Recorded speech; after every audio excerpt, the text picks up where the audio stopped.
الهدوء، الرزانة، تباتة. شوف، با ستريس لأنكم ستفوزوا بالانتخابات.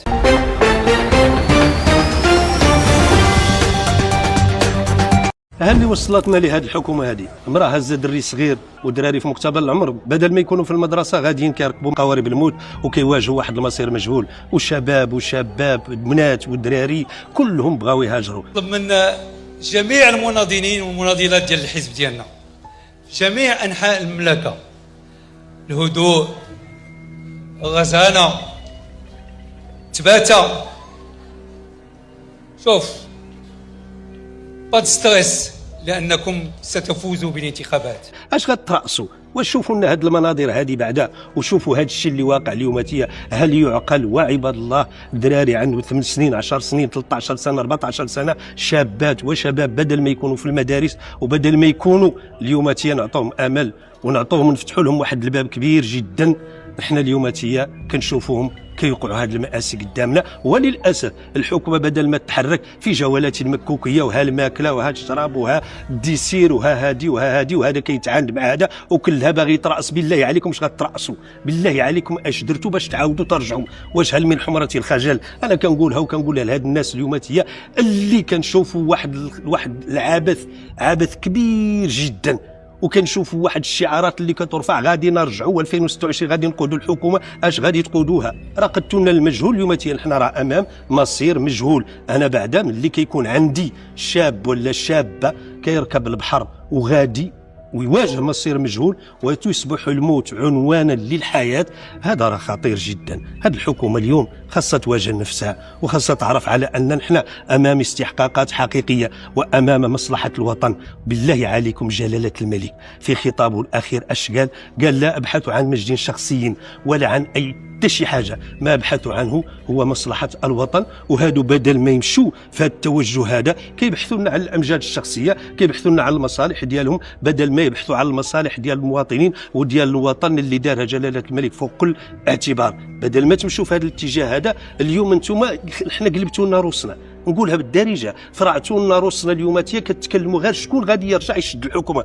واليوم ماشي الاشكال شكون غادي يرجع يشد الحكومه، اليوم الاشكال من له القدره على تعبئه كل الموارد الحقيقيه باش يحارب لنا هذه الاعطاب اللي كاينه ديال في المجتمع. الغلاء اللي مستفرش كل المواد الغذائيه في اللحم في المازوت في المحروقات في غيره، الشباب اللي كيغادر، الشابات اللي كيغادروا، الدراري اللي بدل ما يكونوا في المدرسه هما كيفكروا.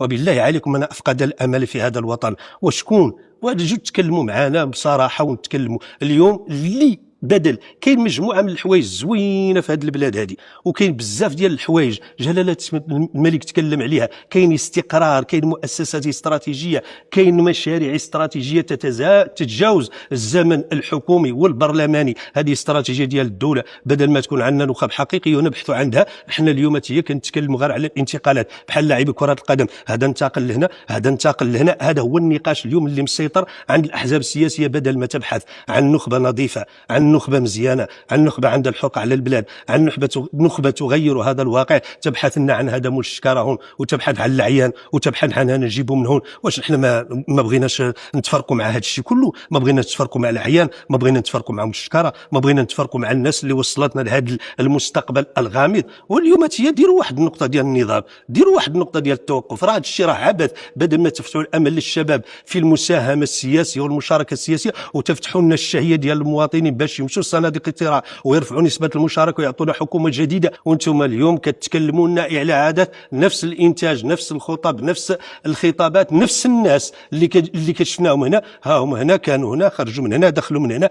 هذا راه نوع من العبث يبعث الياس. بالله عليكم ارتقوا بالخطاب. اليوم رانا في مرحله مفصليه، راه مقبلين على مجموعه من القضايا الاستراتيجيه ديال البلاد، راه مقبلين على الحكم الذاتي، ومقبلين على تنظيم المونديال، ومقبلين على استراتيجيات كبيره خاص تواكبها نخب نظيفه، خاص تواكبها نخب عندها الوطن هنا، ماشي الوطن في الجيب، عندها الوطن اللي عنده رؤيه حقيقيه للبلاد، ماشي اللي عنده رصيد في البنك. واليوم كنتكلموا على الانتقالات، هذا عنده الفلوس جا، والانتقالات كره القدم مفهومه، هذا يعتمد على اللياقه البدنيه والمراوغات والتقنيات داخل الملعب. احنا اليوم على البطاقات البنكيه، ماشي المراوغات فعلا، هي المراوغات والتجربه وما نعرفاش والتخربيق والوصوليه واي حاجه المهمه غير جيب لي الاصوات.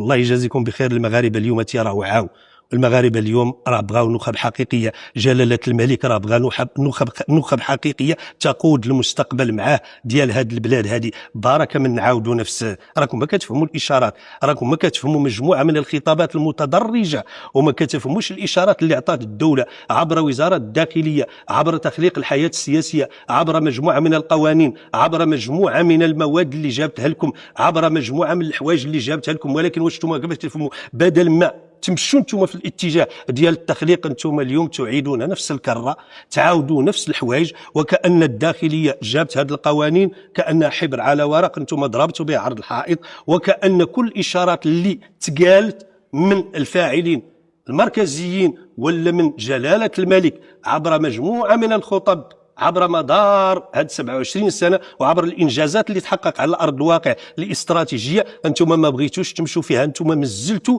واحلين اليوم هي غير شكون نجيبوا يطلع لنا هنا وشكون نجيبوا يدير لنا هنا، وهذا حيدنا من هذا وهذا حيدنا من هذا. هذا راه عبث، كنقولها وكنأكدها، هذا راه عبث لا يتماشى، ما كيتماشاش مع الواقع، ما كيتماشاش مع الاستراتيجيه ديال بلادنا، ما كيتماشاش مع الرهانات الحقيقيه. عباد الله راه كنقولها وكنأكدها، ما خاص يكونش الغرض ديالنا من يقود الحكومه، شكون غادي يكون وشكون ما غادي يكون. اللي كيهمنا من يقود الوطن الى بر الامان، من يحقق الاستراتيجيات الحقيقيه، من يعطي الامل لهؤلاء الشباب والشابات اللي انتم كتشوفوهم. امراه هازه دري صغير وغاديه، بنت ماشيه وترفع شاره الانتصار. انتصار على من؟ انتصار علينا حنا، هذه النخب السياسيه اللي مازالت راجعه للبرلمان وباغيه تسكن في البرلمان، واللي باغي يسكن في الجامعات. انا كنقولها وكنأكدها، وجوج الولايات في البرلمان الله يعاونك، جوج الولايات في الجهه الله يعاونك، جوج الولايات في اي مجلس الله يعاونك. بارك علينا من هذا الشيء كله، جدوا لنا النخب، عطونا نخب نظيفه، قطعوا مع بزاف ديال الممارسات اللي يأساتنا ويأسات المغاربه، وقالوا المغاربه حتى هما اليوم كيقولوا بالناقص من هذا الشيء كله اللي واقع. بغيتوا تفهموا الاشارات، الله يجازيكم بخير، بغيتوا تفهموا على انه ما خاص يكون الهم ديالكم هو هذا، ما بغيتوش راكم غادي تبقاو اليوم غادي تتنقلوا وتقولوا هنا وتقولوا هنا. ولكن راه كنقولها وكنأكدها، لن يغير الله بقوم حتى يغيروا ما بانفسهم. تحياتي لكم والسلام عليكم. بالمناسبه كنفتح قوس وكنقول على انه كنشكروا كل المتابعين ديالنا اللي داروا الثقه فينا واللي داروا الثقه في الصفحه ديالنا واللي وصلوا 3 المليون متابع. تحياتي لهم وتحياتي لكل المغاربه الاحرار اللي عندهم حرق على هذه البلاد ديالهم واللي كيبغوا هذه البلاد ديالهم بلا مقابل بلا حتى شي حاجه. الثابت هو الله، الوطن، الملك، المتغير. هما هادو اللي كيمشوا من هنا وكيمشوا من هنا وكينقزوا من هنا وكينقزوا من هنا ضدا على مصلحه البلاد. تحياتي لكم والسلام عليكم.